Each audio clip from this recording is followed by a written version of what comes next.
I'm not looking up anything. Okay, so the guests depart. Oh, Jesus my Christ, my God. fucking phone's ringing. Hello? Carrie sucks. Okay. Who is it? I think that was Lee. He's so sad. Yeah. Bravo, get him some more work, please. And I've told you so many times before. Two things I've told you. One, you have to put your phone on. You have to put your phone on Do Not Disturb. You got to put your phone on Do Not Disturb, Right, but right. also your ringtone can't be a dial tone. Right? It's so confusing. I know. I know you love it, but it can't. It's so confusing.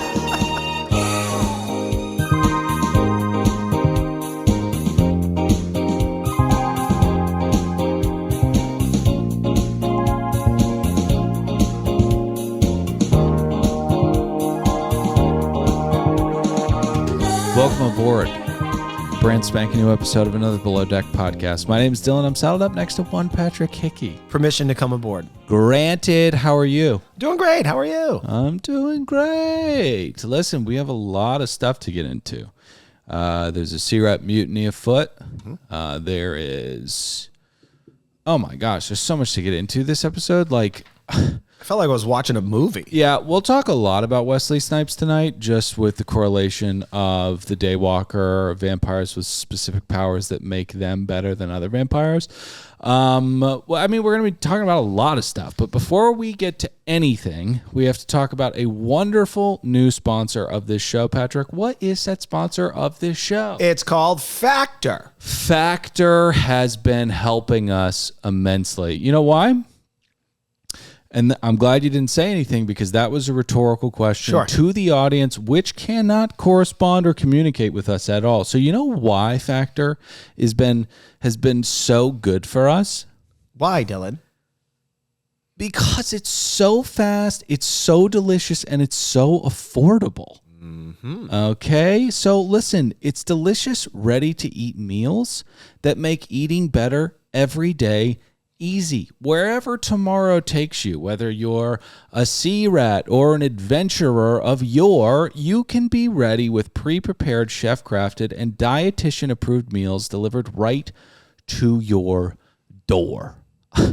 Pat, what did you have the other night that was so delicious? Shredded taco salad. It was delicious. Yeah. And I didn't have to do a thing. It took me 2 minutes to just heat the thing up, and it was like eating at like a 5-star restaurant. Pop it in, pull it out, and get to eating. Snacks, smoothies, and more. Discover a wide variety of easy options for the entire day, like breakfast, midday bites. You know midday bites? Oh, I love midday bites. Midday bites are absolutely incredible. That's the meal between breakfast and dinner, right? Well,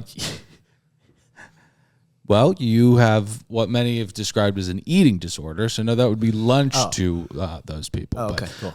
No, midday, it's between lunch and supper, I think. Good. So head to factormeals.com/badtv50 and use code badtv50 to get 50% off. That's code badtv50 at factormeals.com/badtv50 to get 50% off. Now listen, there's a lot of stuff going on. We're going to be so tired this week. Oh, right. Yeah. Can I tell them why? Yeah. Well, there's nothing I'm more proud of than my 2 children. But the second thing that I'm most proud of is our coverage and recaps of, I'm going to clear my throat, is Love is Blind. And Netflix is dropping their new season of Love is Blind on Valentine's Day. Yeah. And for those who don't know what Love is Blind is, look it up. Yeah. Wikipedia Just look it up. Has a pretty good description of it. But this is a description of it. Mentally ill people go into pods. There is a kind of transparent gas that is pumped in to make them make insane decisions about lifelong commitments with one another. And lifelong commitments is in air quotes. Right, yeah. Usually it's about 2 weeks after the show finishes taping, but, they still got married. Yeah. Yeah. So anyway, we're going to be covering that. First 3 episodes drop on Valentine's Day. We'll get the episodes out on this feed Yeah. And you can check out our coverage of that. We'll probably be doing it with Ruby Wren, Papaya Dog Girl. And then the week after that, when Netflix does another drop of episodes, those will be, for us, recapping them behind a paywall at patreon.com/anotherpodcastnetwork. Yeah, and people say that our best work, is the pot making your throat worse? No. I'm totally fine. Okay. It's, you know what, Dill? People love us recapping Flavor of Love seasons and Love is Blind. Yeah, that's true. That's true. But listen, there's only 2.5 seasons of Flavor of Love, so we can't do that again. Right. Until, you think they'll do another one? I think so. Never say never. I mean, if Flav needs some money, they would just, jumpstart that up again. Yeah. But what with the way the culture is going, he probably couldn't call women whores the way that he did. No. And he really made a lot of light out of that girl that shit on his floor, too. Oh, and a lot of light out of that. He couldn't get over it.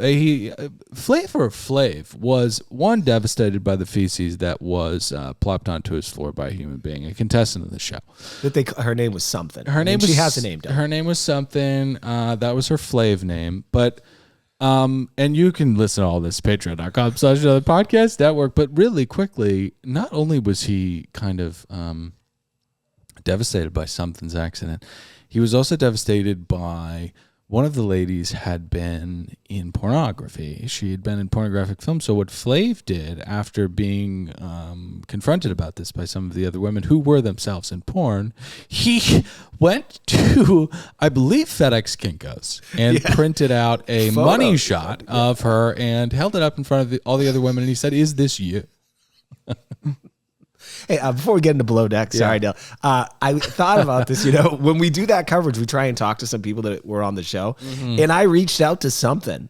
And I, through Instagram, I messaged her. Yeah. And I was like, hey, you want to come on the show? And, we love your season and whatnot. And I was thinking, boy, what a legacy. 15 years ago, she shit on someone's floor on reality TV. And now, 15 years later, someone wants to talk to you about it. Well, I mean, Patrick, she's so much more than that.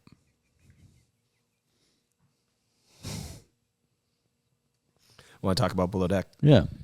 Okay.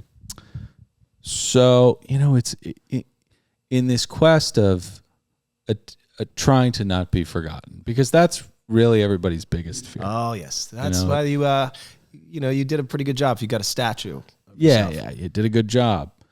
Or you died tragically in a plane accident, Sorry. What I'm trying to say is, people are scared of death, but they're really scared of being forgotten.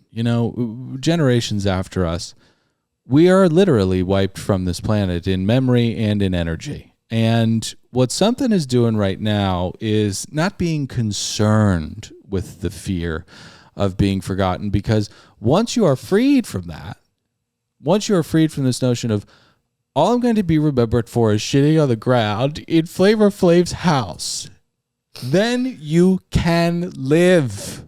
Okay? Imagine that statue. Like, kids are always asking, like, hey, I think they screwed up when they made this. There's like a little thing of cement on the bottom of that woman's foot. It's bronze. It's bronze. Mm-hmm. And the mother, because she's old enough, it was in her generation. She's like, no, that's meant to be there. So, you know what? She goes, well, isn't that something? And she doesn't tell the children because that's too much for them. So, tonight was just a crazy episode, huh? Yeah. I mean, it was actually quite a fun episode. Can I go ahead and nod it up? Yeah, please. Ben is a bitch. Let's be careful, because we're in episode 2 and those big pearly whites and those massive nipples are fleeking a little bit too much. Okay. Love the mutiny, but we have to be careful with two young women hating each other this much this early. It can only go star implosion from here. Let's just hope everybody survives. Captain Carey is carrying all over the place. I am actually quite good with Captain Carey. He's got to shut up about those goddamn mangroves, though. He's mentioned it like 3 times. Oh, the mangroves over there. It's like, hey, dude, quit selling this like they're going to fucking Jurassic Park, okay? They're not dinosaurs. No, there's no John Williams they're score. Weeds. Yeah, there's no John Williams score in mangroves. What there is a lot of kind of amphibious, violent animal life. And so there's not a ton magical about that. Another thing that Carrie's got to stop is I can't do I gave up the profession of the sea to go back to paint houses and now I'm back out. I can't, we can't have another episode of that. Right. And Chef Anthony may have redeemed himself this episode. Oh, yes. Who knows? 80 pots. Gosh, there's really nothing for me to say because he said everything I wanted to say. Ben, you're a bitch. So Kat and Barbie going at it, and then there's no reason for him, and I love how Frasier is handling all this. Like, hey, stay out of my department, you gossipy little bitch. Okay, yeah. And so I appreciate that. I love what Frasier's doing. I mean, the walls are caving in on him despite his best efforts, though, to kind of keep some kind of sense of control on this boat. Yeah. Always happens. Let's see. Any other notes on this? The guests are pretty irritating. I was happy they were happy eating the food because I was sick of them talking about gargling balls. I'm just really tired of that. So, hey, balls? Testicles. Yeah, hairy beanbags. They really serve no purpose visually. And actually, I don't even think they're really needed with the body. They're like the appendix. I think evolution is do we need balls anymore? Yeah, their stores have come, but it would be better if they were internal. It's one of those things where I think Jesus said when he was making us, probably said, we want to balance it out a little bit because men are so good. So their balls have to be on the outside. But no, seriously though, talking to the universal God, like why can't we have them inside? Because it's our main vulnerability. So let's just try to get better, right? Can we all just try to get better? But I would say that they're even worse than not serving a purpose. Like, if you look at something and you go, oh, well, that doesn't serve a purpose here. But it's not an assaulting kind of vision, right? Yeah, balls aren't wisdom teeth. They're not needed either. Yeah, but they're much more melty than wisdom teeth. Wisdom teeth are just teeth, and balls are disgusting. Let's talk about the show. 50 pots. Okay, so we pick up where we last left off, which is how time works. And we last left off with a 4-hour 2-course dinner. It's cool that we're seeing HD shots of Anthony sweating through failure, but it's not okay to pretend like this isn't among the worst things that a chef has ever done on this franchise. Okay, so it's a 50-minute window between the second course and what will be the third course. And it was an hour and 20-minute window between the appetizer and the first course, and it was a 45-minute delayed dinner. So again, I'll say, you can hit me with the HD shots. Don't gaslight me. Right. Okay? This is absolute criminality. Well, he has quite the excuse, Dylan. He's from France. And in France, people nibble on their food. And in some occasions, people in France could nibble on a small piece of steak for an hour. Well, I got news for you, Chef Anthony. Yeah. We ain't in France, kid. No, kid. And also, how would you like it if the next chef's Irish? And then we walk in there and we're like, hey, why are you drinking a glass of Guinness at 3 p.m. while... good. Or another occupant, hey, why are you drinking a glass of Guinness at 3 p.m. while driving a school bus? I'm Irish. Right. In Ireland, we drink Guinness at 3 p.m. There you go. I couldn't be more relieved by what you just did because I was supremely confident that you were going to go, hey, what are you doing fixing a crude explosive to the bottom of this boat? So anyways, we waited 17 hours for the final course, which is a lie. He brings out a sous vide filet, cuts it into a square shape, and calls it a tomahawk. Okay, I have to ask you this. You're the chef expert here. How did this take an hour to get this on the plate? Oh, it's absolutely insane. Like, so you sous vide steaks, those are done when we get going, right? So those are finished. All he has to do is sear them off. So major error there, but also why traffic and deceit? Why not call them fillets? I don't understand. I mean, we saw them portioned out during the sear. We saw the truth of the matter in the sear. There you go. So next up is going to be poached pear and red wine reduction. And these people, it has to be said, They're the sweetest. If they didn't smut all over the place, they would be complete saltines, but they're just the most patient, lovely people. There are a lot of meanwhiles this episode. So if I'm ever railroading, just please stop. But there's just a lot of boat stuff getting done this episode. Well, can I say one thing? Chef Anthony comes out and he claims to be making love on a plate. Yeah. I was like, don't tell Rebecca that. She'll try and gargle your balls. Yeah. She'll go like, oh my God, are y'all coming like me? And it's like, Rebecca. Holy Christ. shit. So the dinner was going on. While the dinner was going on, the bosun Jared is continuing to fuck up everywhere. Barbie is one of those people who talks rude. Yep. So, you see this a lot in the tri-state area. You see it a lot in Santa Monica. There are people everywhere that are just like, oh, I'm just like no nonsense. Yeah, I'm concise. No, you're fucking rude. No. You're extremely rude. And you have a negative energy signature to you. But Kat is the kind of target of a lot of this because she seems to be fucking up left. Well, she got all her restaurant service experience from Denny's. See how she cleared that table with those goddamn plates? No.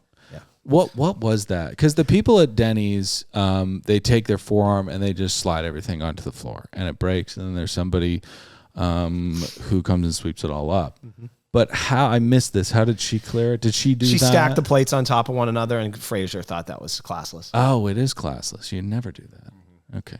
So dinner is over, and it's time to head to the jacuzzi for 2 of our charter guests.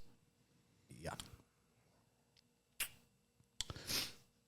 They slam into one another. I don't know if we've discussed water coitus or what some call water fucking on this show, but extremely overrated, extremely unnecessary. I did it once, and then after we were finished, I'm sitting in the jacuzzi and my pee-pee started to burn because the chlorine got inside. Sure, yeah. Ah, The urethra is a protective but fragile defense, and things can't get past it.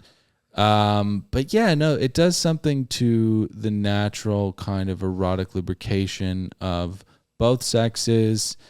It's wetting and drying at the same time. It's clumsy. We are creatures of this ground, right? We're not meant to be swimming and swamming around each other while we're in a jacuzzi. Listen, I don't want to be a prude or anything, but it's time to talk about microdose.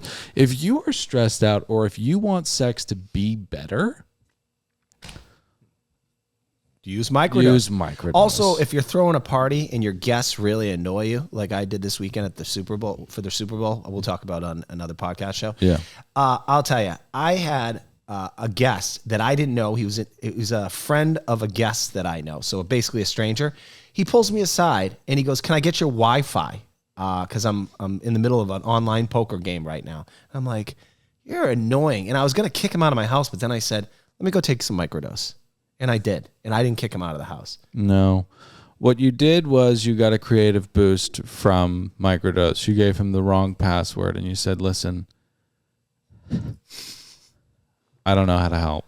Oh, that doesn't work? So odd. And he can't expect you to go to the router or anything like that.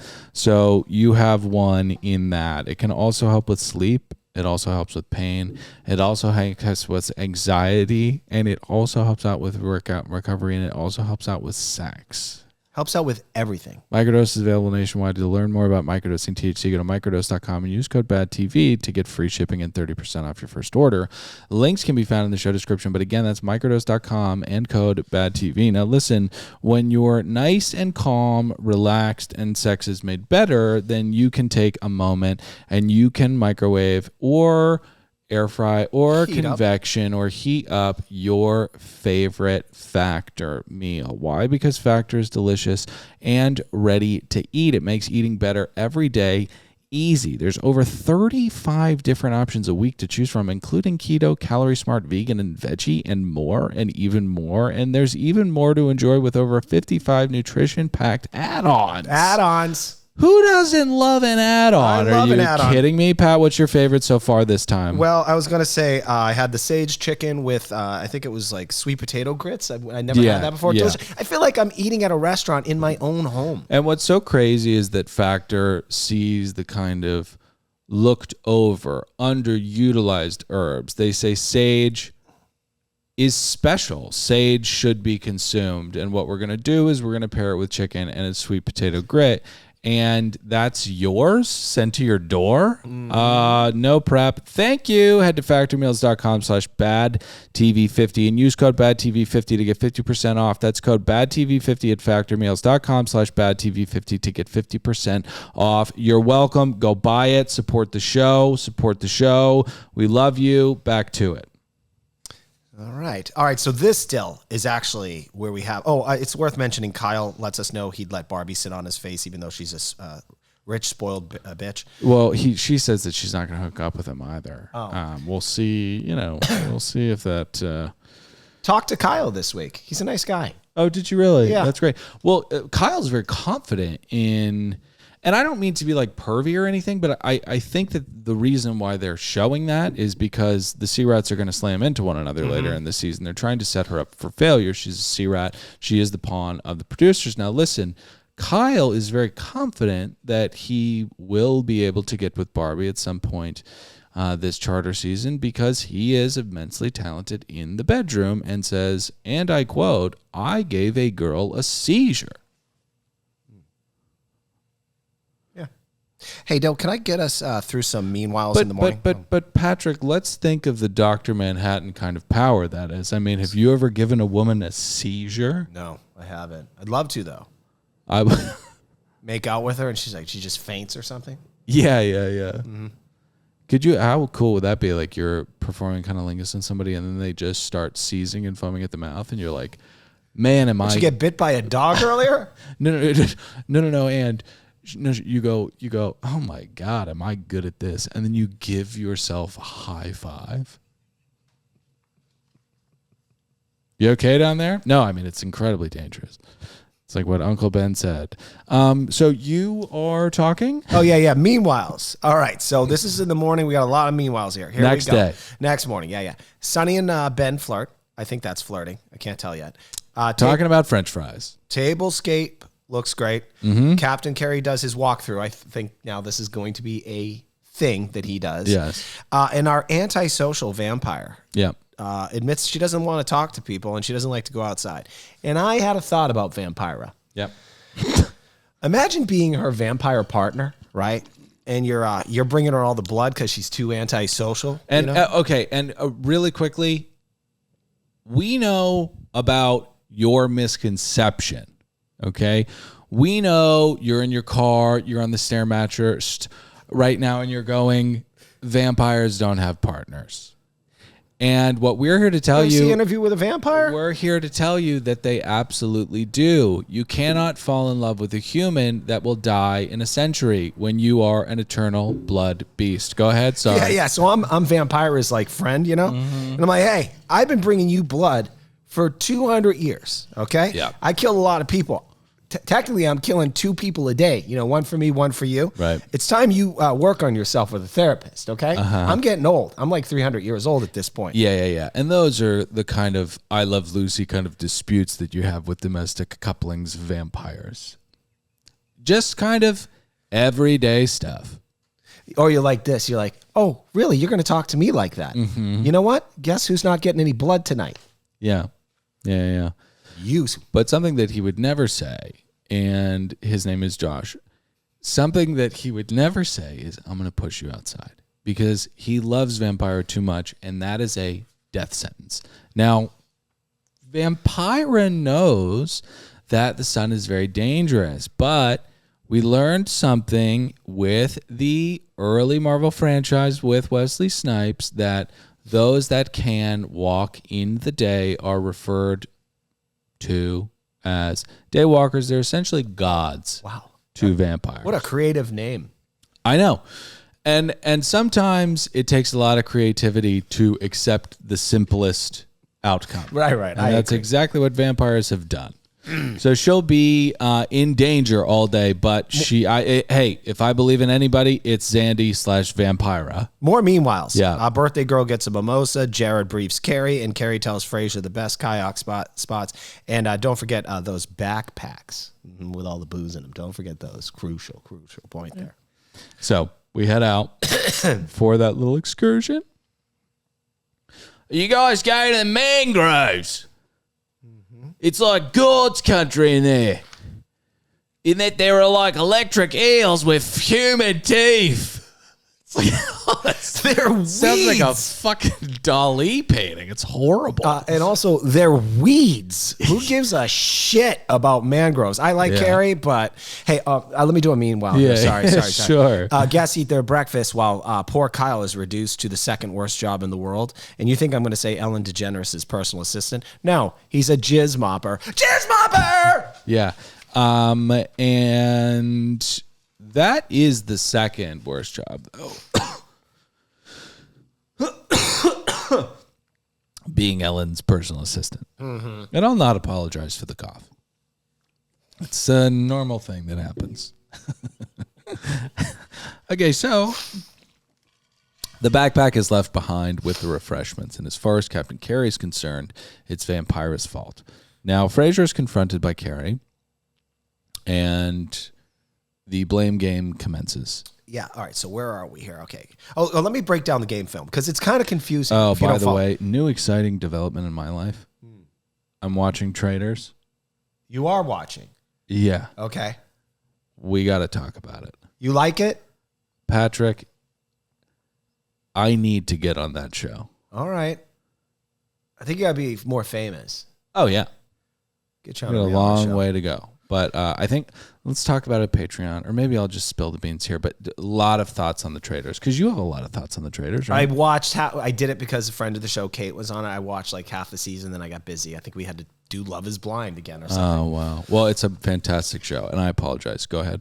Oh, okay. All right. So guests head out. The bags are left behind. And on land, they realize Carrie is quick to blame Vampira and Frasier. But who is really at fault here? Let me break down the game film for you. Carrie speaks with Frasier about it. Frasier realizes Ben fucked up. That's his initial thought, because he'd articulated it to Ben. And then Ben, he speaks with Ben, and Ben tells Frasier he asked Jared to go make sure those bags get put on, because he got sent on break, right? Not his fault, right? And then when Ben speaks to Jared, he claims he made sure those bags were on the tender. Yeah. That's Jared lying there, or he's hearing voices from the walls, or he just took a massive bong load, and he's high as fuck. So Jared and the dog from Up are the same thing. The unfortunate thing about Jared is that the only way that they're not different is that Jared is in charge of a boat. Right. And that could be kind of just dangerous. I mean, listen, you cannot be, worried about squirrels running all over the place. You can't be so high that you're seeing squirrels run all over the place. Right. Squirrel. So Interior continues to have some friction. Kat and Barbie have a little chat, and this is where we're just learning that Barbie does not suffer fools, because Barbie is Anna Wintour. Kidding, Barbie is a sea rat. So Frasier gets to the beach. It is covered in conch shells and needles and Solo cups, but Frasier is feeling okay because Kyle looks like a rugged farmer, okay? Those Irish, they're underrated as hotties. Mm-hmm. Oh, I think he's Scottish. He's Scottish. Okay. No, the Scots are disgusting. No. That does not apply to this rule. So Carrie reveals a little bit about himself. This is the geography lesson. Yeah, so he tells Barbie that he is Asian. And that's erasure. That's erasure in some way, and we as a podcast can say patently that it's wrong, right? I know that we're doing chummy little jokes, but Carrie, miss me with the bullshit, okay?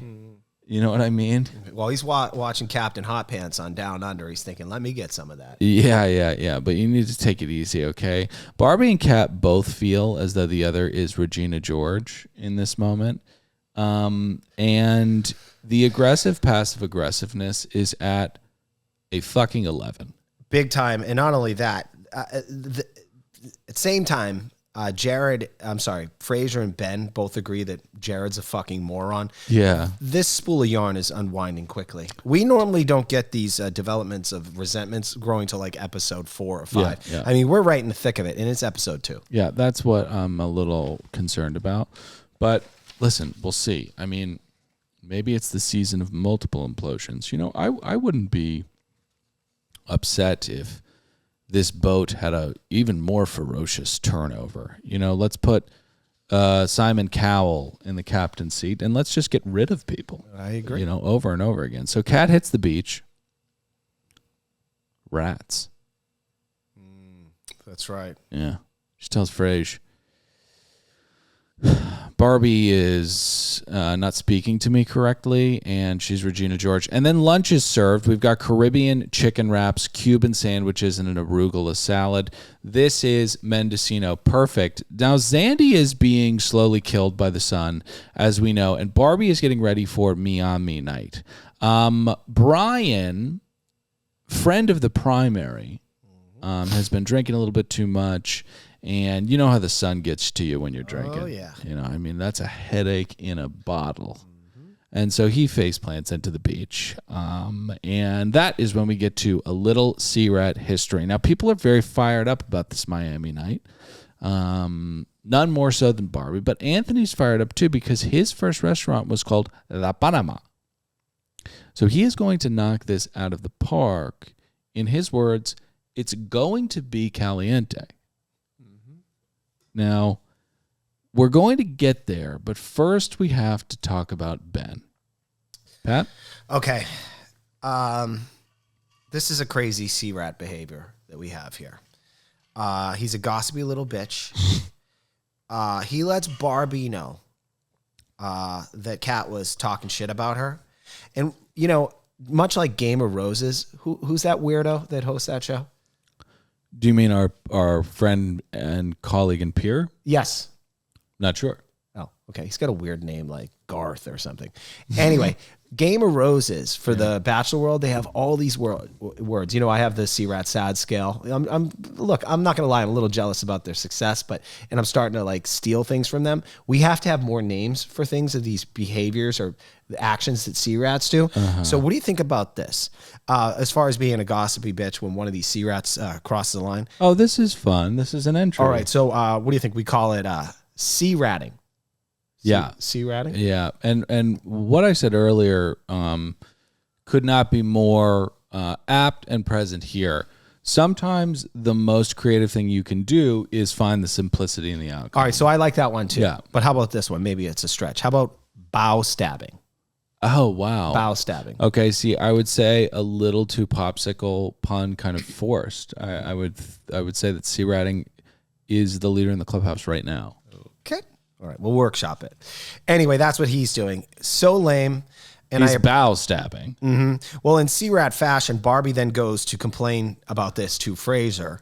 Yeah. And Frasier does something smart here. He realizes Ben is using gossip as a device to get his sea lug slurped.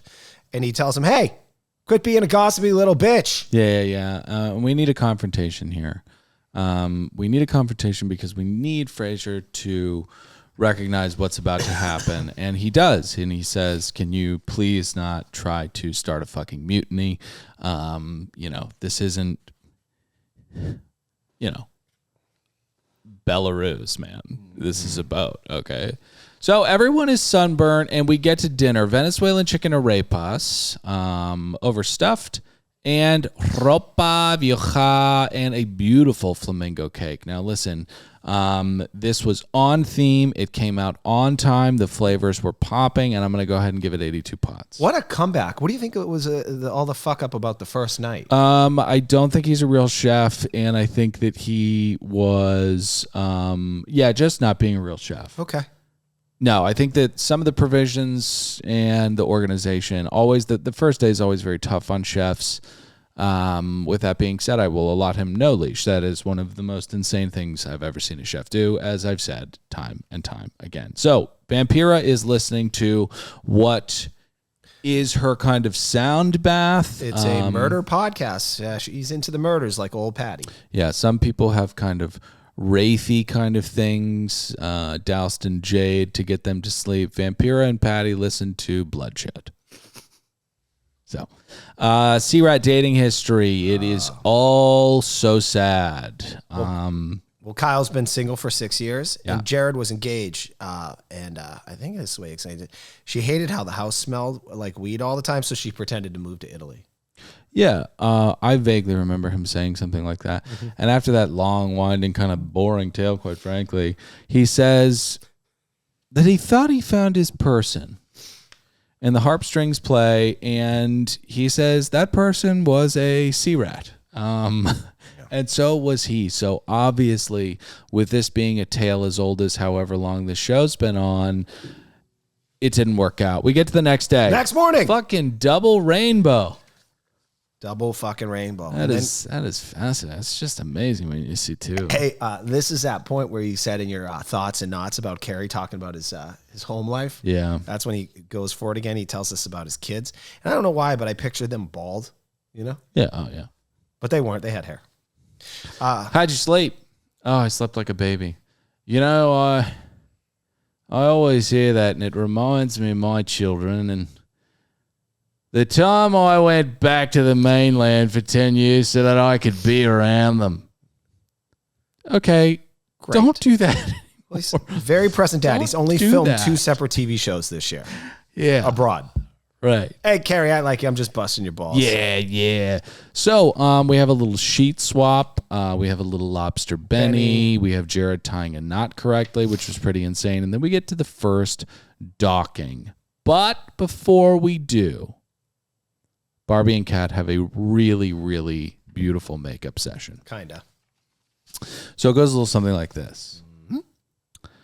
Sorry I come off as a bitch. Me too. I understand where you're coming from. And also, quick update, if you talk to other people about me, I'll slit your fucking throat. And it wasn't quite that. Like, I'm misquoting her. There was a serious threat of violence, I'm pretty sure. But it just does not really make anything better. Woof. It was going well until Kat said one more thing, and that's where it got ugly. I think that was the meeting at the end. Okay. Barbie is the one that's like, I totally get. I'm so sorry I come off as a bitch. It's honestly just so much better to talk to me about this than other people, right? Mm-hmm. Yeah. So we get to the docking. I'm getting no information on the stern. You guys need to speak. I'm getting no information on the stern. You guys need to speak. We almost die, and we get a little Leism here. I'm not sure if you caught this. Of course I did. He's a bee's dick away from hitting that dock, and that obviously he's clearly trying to say that they were very close to hitting the dock. Yeah, and that means they were close to hitting the dock. It's amazing that they probably, you're sitting with Carrie and you're doing a chemistry dinner, right? You're just trying to feel the guy out, and he says throughout the night, odd kind of outback aphorisms, and you go, I think that this is a bridge. I think that this can be something that ties us to the future. And we've got it in this bald man here. And then after the dinner, he pays. Bravo's on a tight ship, and they hire him, Yeah. Yeah. Mm-hmm. What are you looking up? Nothing. I'm not looking up anything. Okay, so the guests depart. Oh, Jesus my Christ, my God. fucking phone's Hello? Carrie sucks. Okay. Who is it? I think that was Lee. He's so sad. Yeah. Bravo, get him some more work, please. And I've told you so many times before. 2 things I've told you. 1, you have to put your phone on. You have to put your phone on Do Not Disturb. You got to put your phone on Do Not Disturb, Right, but right. also your ringtone can't be a dial tone. Right? It's so confusing. I know. I know you love it, but it can't. So confusing. So So the guest apart, these people are just the sweetest. They give them all gift baskets. Oh, that was sweet. I mean, I am watery-eyed emoji, or what am I watery-eyed emoji? So let's get to the first docking meeting. Oh, Carrie is stern but fair. Stern but fair. Jared says that Carrie says that Jared is not quite in Carrie's mind yet, but he'll get there. Let's start with being in Jared's mind first. Let's get Jared in Jared's mind, and then we can start talking about future improvements that need to happen yesterday. So the tip. Oh, yeah. Good one. 25K. 1923. At least $5,000 was for the jizz mopping. Captain Carey is in Lee once again. He goes, I'm a dog with two towels. And so Barbie is asked what she's going to do with the money. She says, Louis bag. I will say this again. I'm not going to say it. Not going to say it. So we get to the final meeting of the minds. Frasier pulls Kat and Barbie together. Now, Frasier is a quick learn, a porous young man, and he's learned from the mistakes he made last season. There will not be any telephoning. I want to see the bloodshed in front of me. And that's exactly what happens. This is when Kat... Yeah.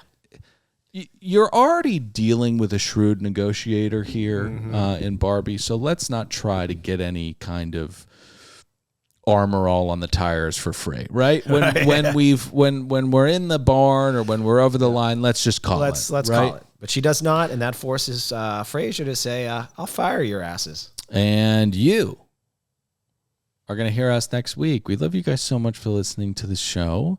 What am I doing? I said that I would do reviews last week, this week. And so we're going to wrap with that. I got to find some reviews, and we've got to read them because people write them. You know what I mean? People take their time to write things like dope vibes only. 5 stars. If you have a sense of humor, you will enjoy the show. If you do not, try harder. Now, that is mean, and that is biting. But I've got to say that I absolutely love it. Here's a great one from Endless Shees. Look forward to it ever. Almost as much as the Below Deck episode itself, Dylan and Pat are super funny, and I always have a similar take as them on what happened in the episode. I mean, listen, that's what we're here to do. Yeah. We're here to be your kind of Luciferian voice when you're watching the show. Here's one, 3 stars. Oh, wow. What's the title? Change ad format. Oh, wow. You're going to ding us for that, huh? We don't need to do that one. Listen, programmatics are programmatics. Here, let's do this one. Oh, no. It's a 1 star. What's it say? It's not cool to say R-U-R worded. Well, they're right there. Yeah. They gave us 1 star for that one, huh? They gave us 1 star. And listen, you shouldn't have done that. Go to patreon.com/podcast network for more fun shows. We love you guys very much. Socials everywhere. I'm Dylan saying goodbye. Pat, say goodbye. Later, dudes.